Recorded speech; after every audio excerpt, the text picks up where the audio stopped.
you get me on Sabat time, which is apparently like 11 minutes late. Um, Working No from home problem. is so darn confusing because I already have a hard enough time keeping my attention as it is. But with two little critters running around, like, and those I critters being my children, it's really, really hard. How y'all Yo, doing? Good, we good. completely understand that. I have a 5-year-old, so trying to work full time and trying to keep her entertained has been a journey. I like how you guys have the same, like, awesome background behind all of you. That's pretty cool. Thank you. Yes, well, we two are the hosts for today, and everyone else, they're going to be jumping in with their questions. So we're really Oh, excited. that's cool. Oh, wow. There's a lot of participants on this call. Yeah, All right. and probably some more will be popping in. Oh, that's cool. Oops. Yeah, This is the first time I've gone to a Zoom meeting with this many participants. Clever. really. Yeah. Oh, wow. Okay. Now I'm seeing Rishi and Jordan and Leah Oh. and Caleb and Andres and William and Christopher Sabat and Kevin and Elena and Justin Brown Yep.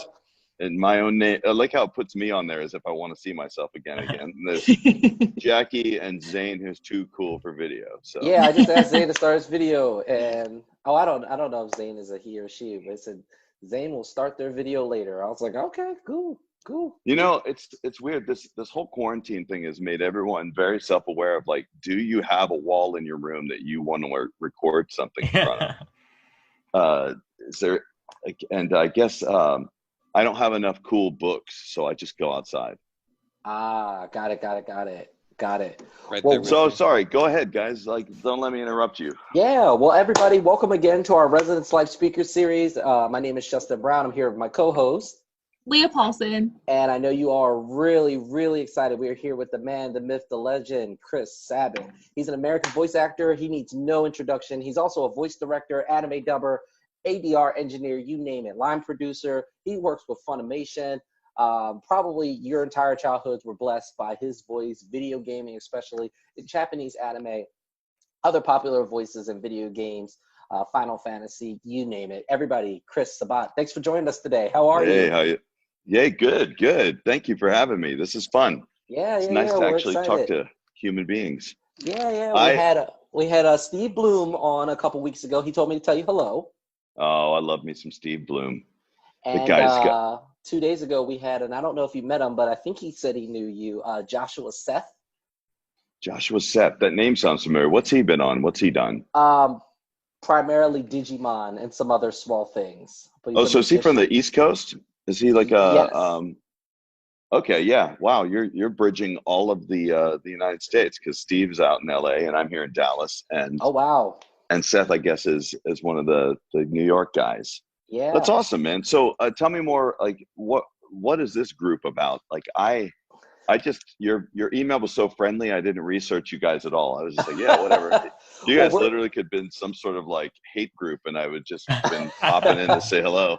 well, I appreciate it. I try to make it as friendly as possible. So essentially, all of our students went home, and due to COVID, and what we were trying to do is we were still trying to have programming with students where they could like interact and engage with people online. So we were doing like student meetups, and no one was coming. We were like, oh, let's do some trivia nights, and no one was coming. So I Yeah, came up yeah. with this. So I came up with this idea. I was like, well, let me drop into some, into some celebrity inboxes and see if they'll like, hang out with some of our students. And I was absolutely getting no responses. And then I dropped in the comedian Dion Cole's inbox, and he was like, yeah, I'll do this. And then I got some leverage, and I started saying, hey, to other people. I was like, well, Dion Cole said he'll do this, so can you do this? And everybody just started saying yes, and then the yeses just started coming in. When yours popped back, I was so excited. To be honest with you, you're the reason we actually had this week of speakers, because you This is opened up. Yeah, That's great. you That's opened up gone. this Well, week. thank you for having me, man. Yeah, so that we don't have to do it at the end. And Chris, we're going to go ahead and let you do your thing, because I'm sure some of these students have some questions. So these are all students from Westchester University. Okay, It's about 30 minutes outside Philadelphia. Awesome. And wait, whose room am I in here? This one is, dude, somebody, like, it's not telling me whose room it is. Who is it? Like, man, I zoomed into it and now I can't figure out who it is anymore. Oh yeah, it's Caleb. He's got like all sorts I got of I got Dragon Ball swag going on there. Seasons 1 through 9 there. I got the Resurrection F and Battle of the Gods movie. I got your Two Heroes movie for My Hero Academia. You should have decorated the set behind me. Yeah, I should have been sitting in front of all that stuff. Jeez. Have you? Do you know how to fix your background so it does this? Oh yeah, I do. I was just trying to stay natural with it today. Okay, cool. Because it feels too ghostly. Plus, if you're lucky, you can see like my wife run by, and maybe my kids run by occasionally, or this dog. Like, wait, hold on, here she comes. There she goes. Sorry. Anyway, sorry. Yeah, absolutely. Well, man. So what we've been doing is, if you have questions for Chris, everybody, just go ahead and post them in the chat, and then we ask people. Now you're just seeing all the development stuff. So this is so how people can't say inappropriate things. So we've had athletes, we've had actors and actresses, voice actors, we've had comedians. We had Bill Burr on 2 weeks ago. That was really fun. That's awesome. Yeah, so we just appreciate you giving up your time and just coming to interact with our students.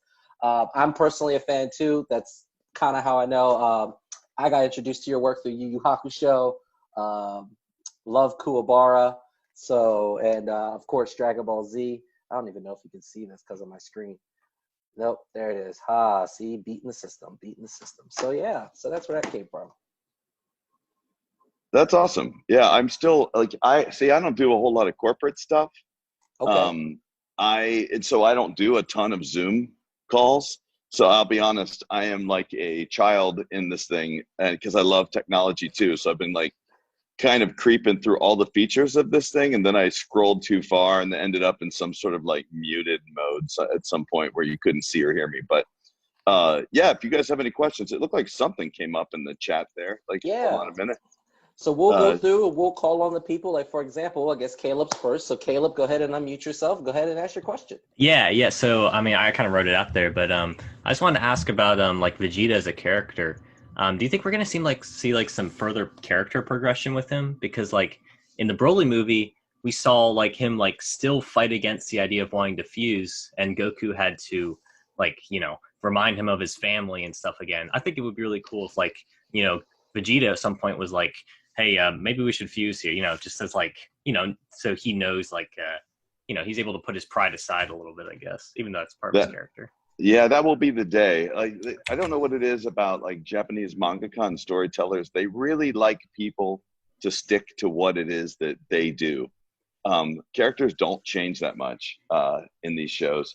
Now, one thing I will give Akira Toriyama credit for is that, over the years of playing this character, I've certainly noticed Vegeta has had the best character development of any character in the show. Like I think it's more likely for him to do something selfless and cool and become a better part of the story.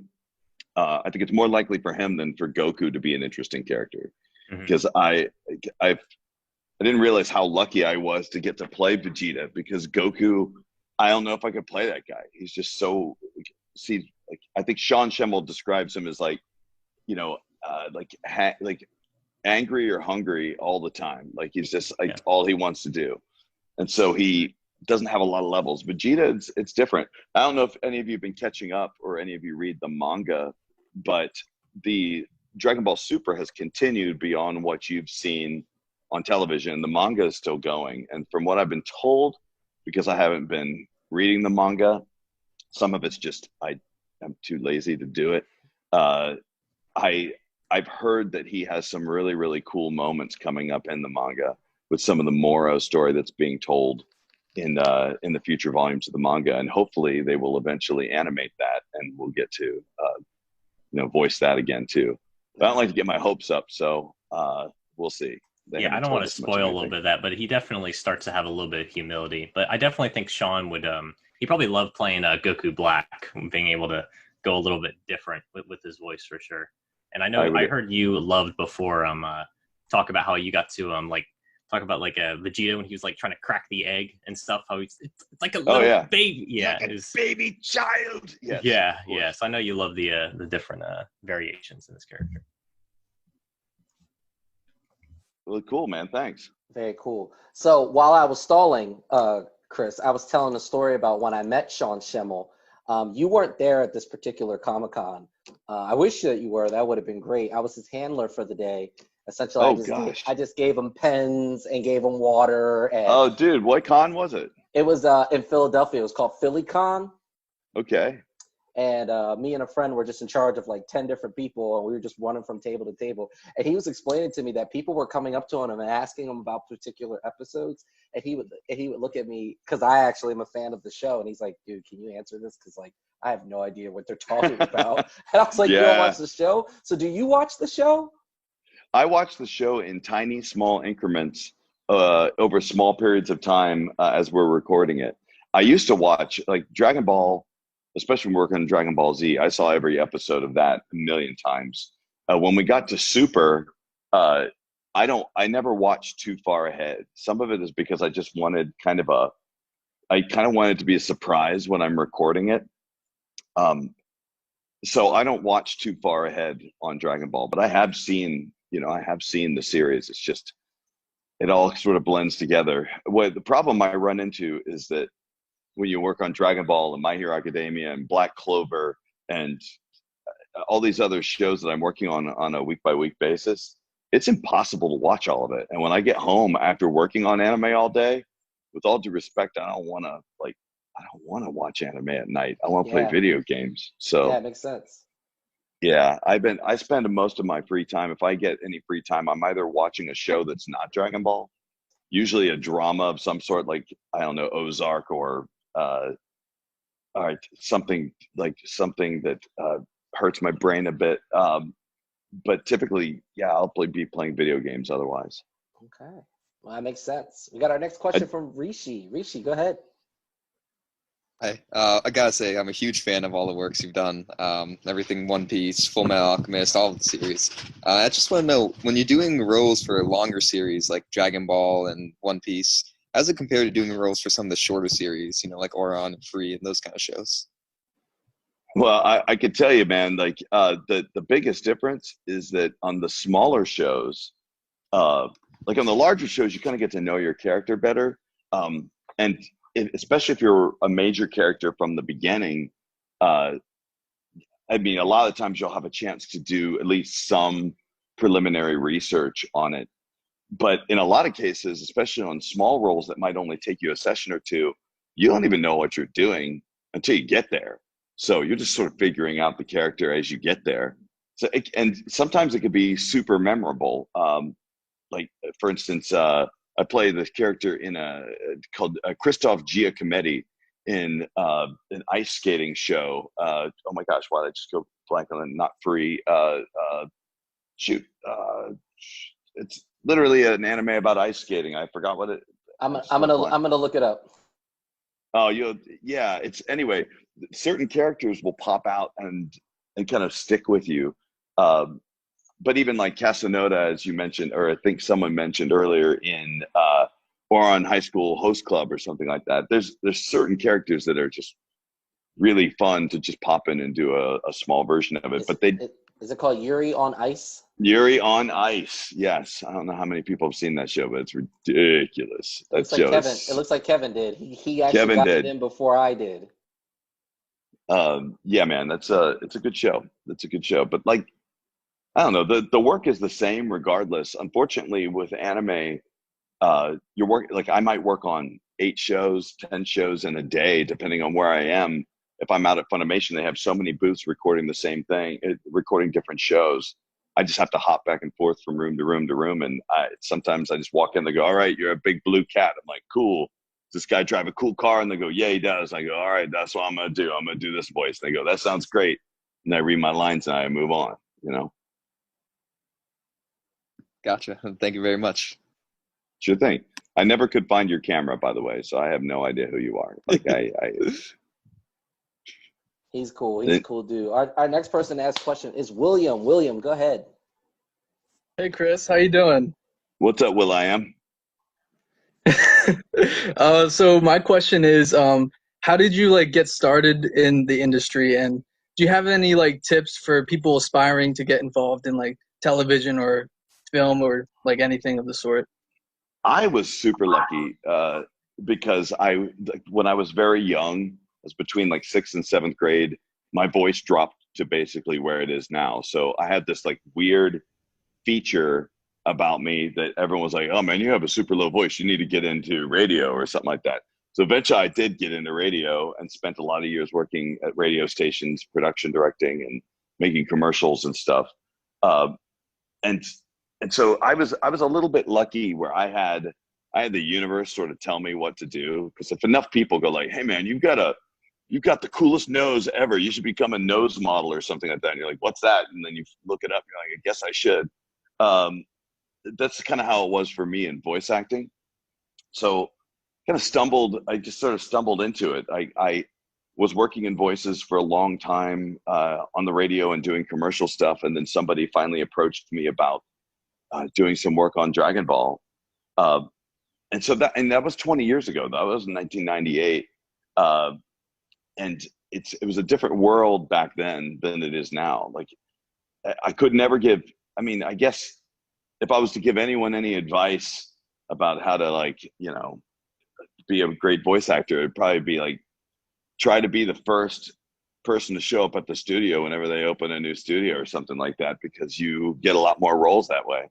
But the advice I'm really giving to people these days, probably the most useful advice is just to, you know, do what you can do now. Like there's so many things that you can do to increase your like skill set. I believe that voice acting is such a niche thing and such a small part of the entire entertainment business that some people get really focused and say, I just want to be just a voice actor. But like, if you back up, like voice acting is part of a larger form of like performance and acting. And so that it kind of relates to stage and film. And what I usually tell people to do is like leave voice acting as like the center of your dartboard, but try and throw as many darts as you can. Like learn how to record yourself at home.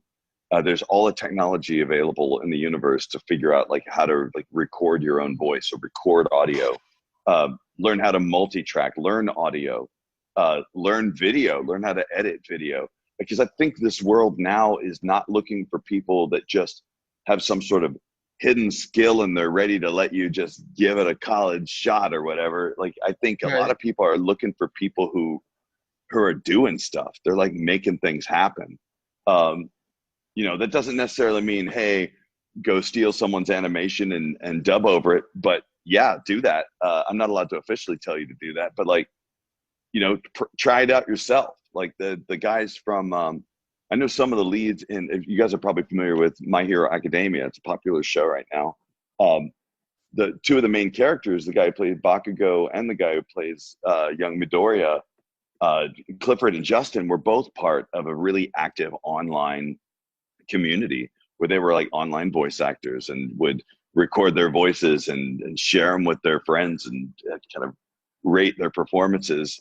And I think that people are, you know, years ago, people would come to me and go, hey man, I think I want to kind of give voice acting a try. I think I've got a good voice. I'm like, well, now you've got to compete with people who not only just want to do this, they want to do this so badly. They've learned everything about it. So you really need to like, for people who want to do this, I recommend be prepared. The reason why I say video is because I have actually met a lot of video editors who end up becoming voice actors, because when you're cutting commercials for clients, before you spend all the money to get the voice actors to come in, a lot of the times you will read the commercial, you'll read the commercial, kind of do a scratch track of it, and then plan your animation or your video around your voice just to get the timing right. And then a lot of the times the client keeps hearing you. Your daughters behind you are hilarious. Yeah, I'm sitting here dying. They're hamming it up. They are like, a lot of times they'll be editing these videos and the client will hear their voice so many times. They're like, hey, why don't we just use your voice on the commercial or something like that? So, you know, I think you've got to get into the production industry at some point. And my recommendation is get in any way you can, whatever you think you're good at. Because if you're working at a production company and then someone says, hey, our talent didn't show up today, you can go like, well, if you want, I could probably just give it a shot. I could give it a stab. Just be ready for it when the time comes, and don't wait for something to happen. Make something happen for yourself. That was a long-winded answer. No, but a lot that's amazing. Thank you. a lot of people ask that question, so I figured I'd give it a good answer.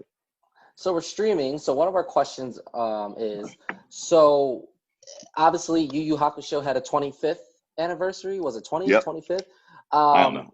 I don't keep up with those things. Did you watch that show, and would you like to see that show come back, because it still has a very strong fan following?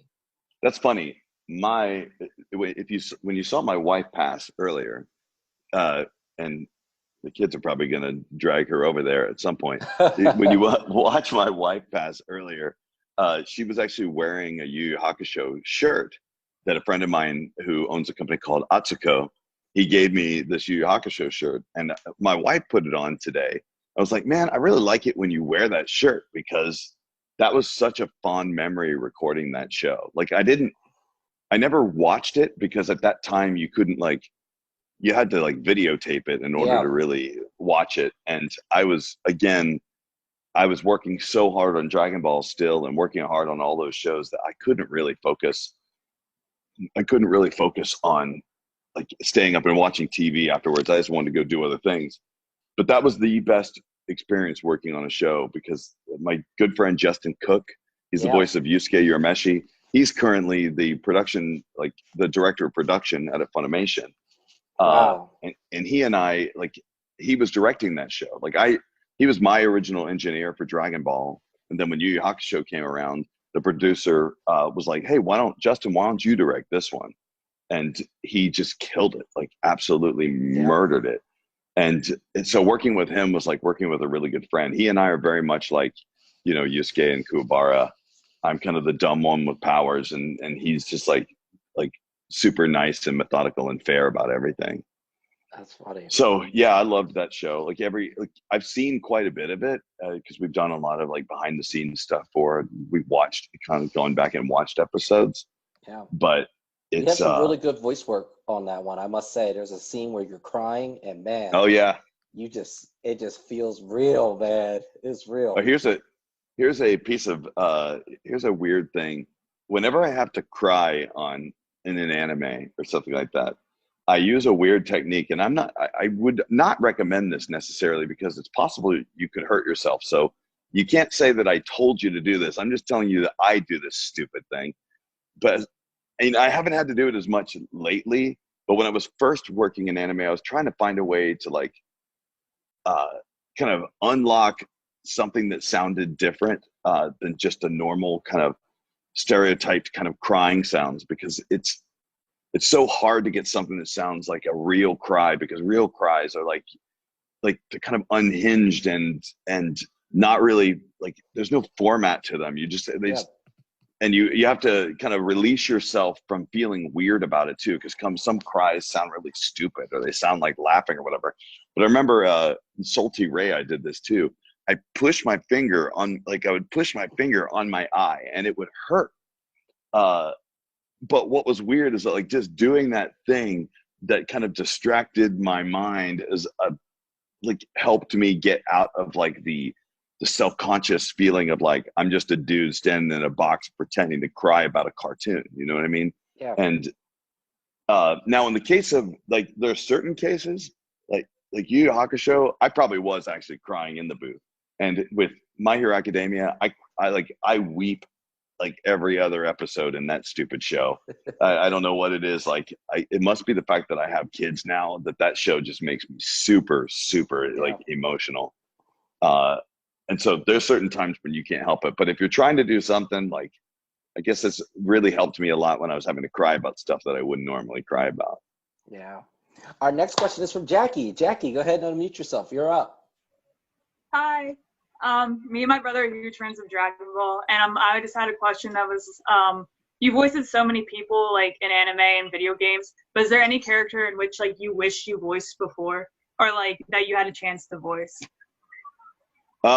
Something else in anime that I haven't gotten a chance to do that I'd love to do. Man, it's hard for me to answer that question sometimes, because I have been so lucky to do so many cool things.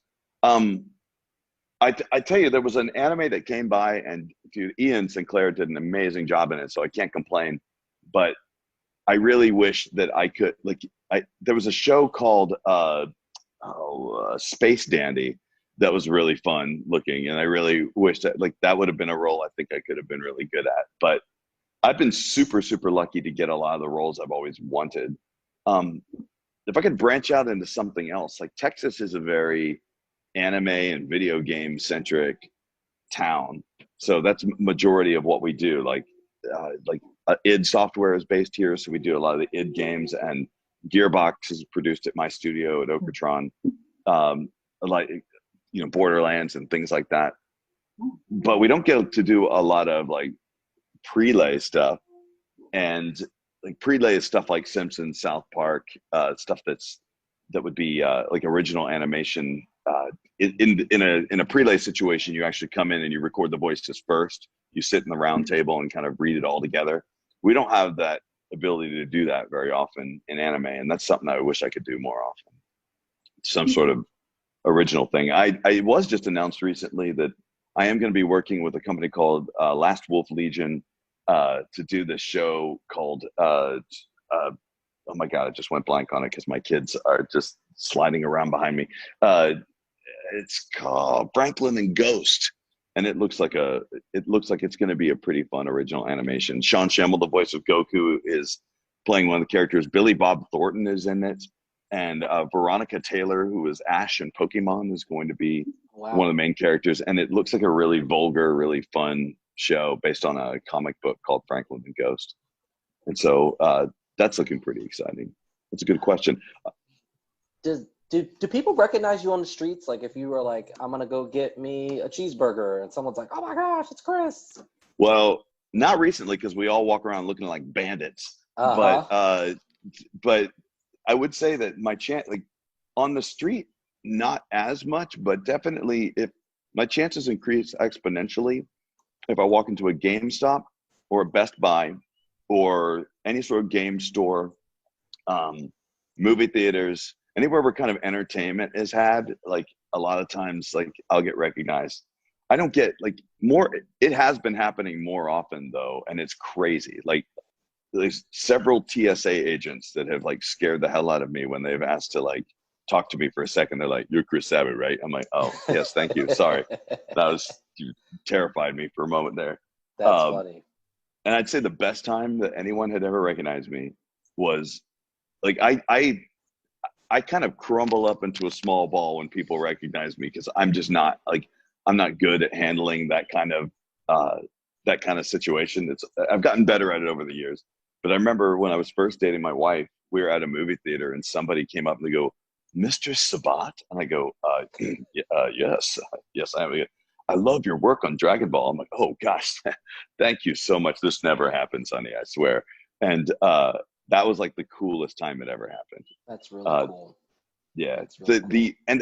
In general, I don't mind it when people come up to me to say hi. It's just sometimes people don't realize that like you're just trying to do something else, and it's all a matter of timing, really. Like if I'm with my kids at the airport and we're going through security, probably not the best time to try and have a conversation with me or whatever. But yeah, it's pretty fun, man. I can't believe that I'm recognized for doing something like the English language option of a Japanese cartoon. Yeah, I think you're responsible for a lot of people having very pleasant childhoods. I mean, video game experiences. I mean, the voices is so connected to the experience. So without the voice, the experience can't be the same. Like the animation may stay the same, but if they had input someone else's voice, it would not have had the same effect. So I think that I appreciate you saying that. I think there's a benefit to watching both the subtitled and the dubbed versions of anime. Like if you want to hear what the original vision for the show was, and like really kind of catch the Japanese, like the subtle Japanese meaning of it, and try and like interpret some things on your own, the subtitles can be really cool, but you have to be really damn focused to do that too. You got to like devote your time to that. And so watching like a short film or an anime or like a single feature is a lot easier. But like when you're watching a show about people smacking each other for days and days and days and 300 episodes, like I'm not sure anyone wants to sit there and read a bunch of subtitles. Like being able to listen to the dub gives people the opportunity to try and appreciate the show the same way that someone in Japan might appreciate it. They don't have to read the subtitles of their own shows, and allows you to appreciate the art and the story and stuff like that a little bit more without having to like, kind of keep yourself glued to what the words scrolling on the bottom of the screen are saying. Absolutely. We still want to be a good steward of your time, so we have about 2 more questions. So we're going to let Kevin go ahead next. Kevin, you're up. I have to mention, though, anytime anyone pops in, it does sound like we're about to go into a bonus round on a game show. Yeah, bing like bong. it's awesome. Yep, that's them coming in. Yeah. So longtime fan, but I think we all are here. My question is, you've had such an influence on so many kids who are now adults. You know, speaking from experience, I've spent hours in the backyard screaming to power up. When we were kids. What's that like now that a lot of us are adults, especially now with kids of your own? Man, people have asked me when I go to conventions, how is it that I can sit there for hours and hours and hours and like how, like, and I think sometimes so when I met all of you years ago, we were working on the show, and I think in 1999 we started touring around in this. I don't know if you all remember this when you were kids, but there was this time where there was a card game called Score, Dragon Ball trading card game. And for a while, we would travel around in this, hold on, there you go, you're welcome. For a while, we would travel around in this, they would fly us out to different cities, and then we'd drive around in this Hummer that had Dragon Ball vinyls all over it. And back in those days, we would go to malls and bookstores and stuff, and the market for Dragon Ball then, the target audience, because Japan really wanted this, and at the time, in order to get a show on television, you kind of had to convince TV networks that cartoons were for children still, because they wanted to sell toys. I'm getting a little deep on that one, but the audience was kids. And so when I'd go out, it would usually be me meeting kids. We never charged for autographs. It was just a how you doing? Apologize to the parents for making them go crazy. And they weren't always able to, vocalize their thoughts. They would just come up and go why is Vegeta so angry or whatever? And now, all these years have gone by, there's been this generational loop, and now kids are watching it again, but those kids are watching it with their parents who knew the show when they were growing up. And so now I'm getting this group of 20, 30-year-olds who are coming up and saying hey man, I watch a show, and a lot of people tell me a similar story, but it never gets old. They come and they say I had to race home. You're probably the last generation of people that had to run home to do anything. Now you just you stream it if you're missing it, or watch it later or whatever, or get spoiled if you look at Instagram or Twitter the next day. But you guys were the last group that had something like this. And Dragon Ball was, I think the reason why it did so well is because it had something that no other show had. We're used to shows like Dragon Ball now that have these long series like Breaking Bad or Walking Dead and stuff that are, multiple years long. But we didn't have that back then either. And even if we did, they weren't these serialized type shows. They were one-offs. They would have Knight Rider and it'd be a different thing every week, or it would be the Smurfs and it would just vary from week to week. There wasn't this long storyline that you were kind of hooked into. So meeting people now is it's so much fun, because you are Sean Schemmel, I've got to give him credit for this, but he's you realize, Chris, that when these kids were young, we were talking to them, and whether they realized it or not, our voices were getting imprinted into their brain matter as it was developing, right? These kids are growing up, their brains are developing, and our voices are being injected into it. So when we were having a conversation about why it's so weird. I say hi Bulma to someone, and it just makes people go insane. And it's just because and I feel the same way when I hear the Simpsons do their voices, or where I hear anyone from South Park do something Trey Parker and Matt Stone do their voices. It's just, you can make people feel so good by doing something so insignificant, just by saying something, right?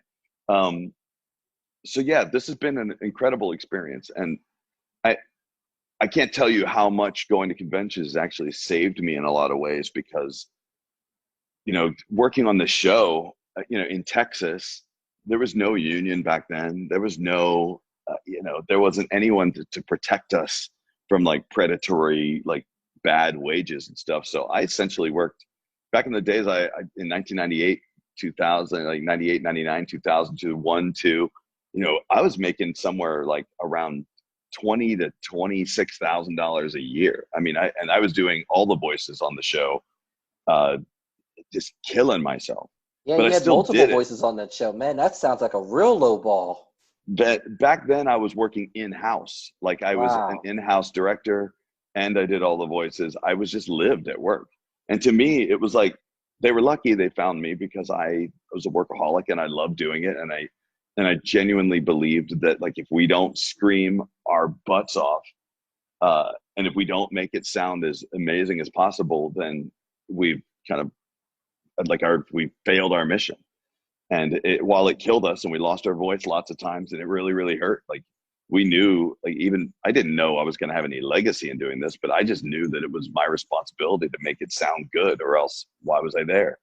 But going to conventions now, and it's helped quite a bit, because we never got any residuals, or we never really made any money to work on the show. So this is a way of, like, not only getting to meet fans, but a way of sending my kids to, like, unicorn training school, so they can ride around the house on a unicorn. That's cool. That's cool. But no, I really do love seeing people, and I even though you're in your 20s, I still look at you as if you're a child. You know, I still look at you as if, like, you're that kid that met me 20 years ago. And if anyone ever left my table at a convention feeling like I didn't give them, like, the proper amount of, like, eye contact or time, I would feel like I would be mortified, you know? Yeah. Well, we appreciate all the time you've given us today. And again, we want to be a good steward of your time. Christopher Sabat, everybody. Chris, if people want to follow you online, what are some of your social media handles? On Twitter, I am just Chris Sabat, but Twitter is kind of a cesspool of garbage, hateful people. So have fun there. For more lighthearted content, try Christopher Sabat on Instagram. Although I'm not the best at social media. Like, I'm still not used to it. I get too distracted. Too many other fun things are on the internet that's right next to social media.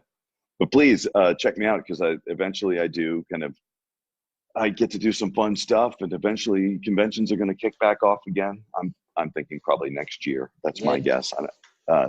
All the conventions keep pushing until later in the year, and I keep shaking my head going, like, bro, it's not going to happen. Yeah. So, Yeah. Well, what we ask our speakers to do, and I'm sorry, we're running out of time, and there was a lot of people that kind of put some stuff here in the chats. We ask our speakers to give us the final word. So if there were words that you wanted us to live by, or if you have the key to life, any of those things, and if you want to do them in one of your voices, knock yourself out. If not, you know, but we just really want to know what's your philosophy and what you would like to leave with the listeners. Oh man, if I would say, okay, if I had to use a quote from Vegeta to describe how you should approach your life, I would use this quote, and let me make sure I'm even getting it right. And here's the funny thing: I'm not 100% sure that I actually think this quote existed in the manga and actually not in the anime. So whatever. Wow. But it's Vegeta when he says, "Push through the pain. Giving up hurts more," which I think is such a I think it's such a good lesson to be learned. Like, it's to do something well, you have to struggle with it. And so you just got to remember that if you give up, you're going to regret a lot more than the pain you have kind of getting through it at that time. So, absolutely. Man, I really appreciate you guys having me out. Like, I'm sorry I was a little bit late. I mean, not a problem. You have life, man. So we totally understand. Hey, listen, if you want to hang on, that way I can say thank you to you in person. I just want to show everybody who's left, and you'll probably see this screen. Hey, we hope that you all join us for the rest of our speakers for the week. Again, Chris, I give you the credit for us stretching this week, because it started out with you, and then we just built around you. Right after this call, we'll be with Jaime Camille. If you don't know who that is, he played on Jane the Virgin as the dad. He's also on a bunch of telenovelas. Tomorrow we got awesome. Zach Gowen. He is a former WWE wrestler, and he lost his leg. It's an inspirational story. For those who remember Boy Meets World, we got Topanga on right after him. Al Roker needs no introduction at all. Wow. We have him the next day, Joshua Triplett. He's currently on a show right now with Cedric the Entertainer on CBS called The Neighbors. We have Sway, no introduction, Sway in the Morning, MTV. And last but not least, we have comedian Cedric Yarbrough from Reno 911, The Boondocks, and I believe he plays Captain Meow Meow on BoJack Horseman. So, Dude, I love him, man. yeah, man. Oh, well, if you do, I can send you any of those links. You can jump on any of those. So. Hell, I might. You might see me pop up in some of those. Yeah. Alrighty, everybody. Thank you so much for coming out. You can say your byes to Christopher, and we will see you all at our next show. Thanks,